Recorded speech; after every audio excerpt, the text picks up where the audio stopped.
হাবিব, শুরুতেই জানতে চাই যে প্রধানমন্ত্রী কখন নাগাদ পৌঁছাতে পারেন। এছাড়া আরেকটু জানাবেন যে সার্বিক আয়োজন আর প্রস্তুতি কেমন নেওয়া হয়েছে সেখানে।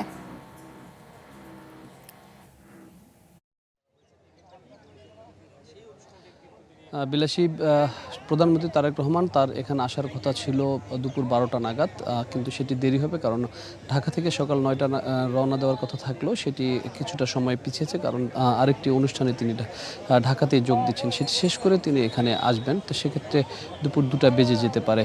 মূলত এই ময়মনসিংহের যেখানে আমরা রয়েছি, এই ধরার খালটি, এই খাল একেবারে ভরাট হয়ে গিয়েছিল, দখল হয়েছিল, সেগুলো বেশ কিছু জায়গায় উচ্ছেদ করা হয়েছে। সেটি এখন খনন করার যে প্রক্রিয়া সেটি করা হবে এবং এটি 1979 সালে সাবেক প্রেসিডেন্ট জিয়াউর রহমান তিনি এই খালটি খনন করেছিলেন, কিন্তু পরবর্তীতে রক্ষণাবেক্ষণের অভাবে এই খালটি আবারও দখল দূষণে কিন্তু পরিণত হয়েছিল। আপনি যদি দেখেন যে আমার এই পাশে, সেখানে খালের যে বর্তমান অবস্থা সেটি একেবারেই শুকনো অবস্থায় রয়েছে এবং এই খালটি আবার খনন করে পানি প্রবাহ নিশ্চিত করা হবে। 3 কিলোমিটার পর্যন্ত এই খালটি খনন করা হবে বলে আমরা জেনেছি, যার মধ্য দিয়ে এখানে প্রায় কয়েক হাজার কৃষক এই খালের সুবিধা পাবে, এমনটি সরকারের পক্ষ থেকে বলা হচ্ছে। এবং এটি আমরা যতটুকু এখন পর্যন্ত জানি যে খাল খননের মূল উদ্দেশ্য হলো যে এই যে জলাবদ্ধতা দূর করার একটি বিষয় রয়েছে, যে শহরগুলোতে ভারী বৃষ্টিপাত হলে জলাবদ্ধতার কারণে পানি আটকে যায় এবং মানুষের ভোগান্তি হয়, সেটিও এই খাল খননের মধ্য দিয়ে বা এই খালটি যদি ঠিক করা যায় তাহলে সেখানে এই ভোগান্তিটিও কমবে। পাশাপাশি আরেকটি বিষয় যে কর্মসংস্থান, বিএনপির পক্ষ থেকে বলা হচ্ছে যে প্রায় 60% খাল খনন করতে হবে।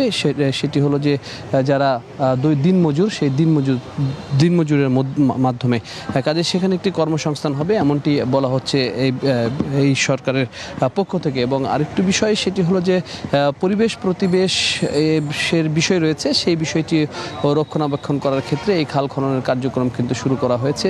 এবং আরেকটি বিষয় বলা দরকার, সেটি হলো যে এই খাল খনন করা ঠিক হবে, কিন্তু পরবর্তীতে এটি রক্ষণাবেক্ষণ এবং এখানে যে দখল দূষণ রোধ করার যে বিষয়টি, সেটি নজরদারি না রাখতে পারলে কিন্তু এই খাল খনন যে কর্মসূচি সেটি আসলে বাস্তবিক অর্থে খুব বেশি সুফল কিন্তু যারা এই খালের সাথে যুক্ত থাকবে তারা কিন্তু সেটি পাবে না।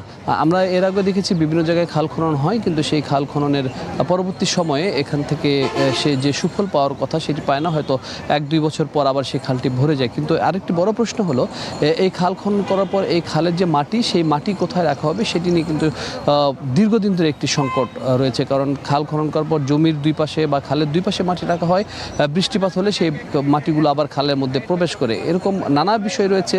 সেগুলো আসলে কিভাবে সংরক্ষণ বা সেই পরিকল্পনা কি বাস্তবায়ন কিভাবে করা হবে সেটি নিয়ে কিন্তু এখন পর্যন্ত প্রশ্ন থেকেই যাচ্ছে। এছাড়া ময়মনসিংহ বিভাগে কতটি খাল খনন করা হবে সেটির একটি 2025-26 অর্থ বছরের একটি তারা ম্যাপ করেছে বা তালিকা করেছে, সেই হিসেবে তারা পুরো ময়মনসিংহ জেলাতেই খাল খনন কার্যক্রম শুরু করবে, এমনটি আমরা জেনেছি।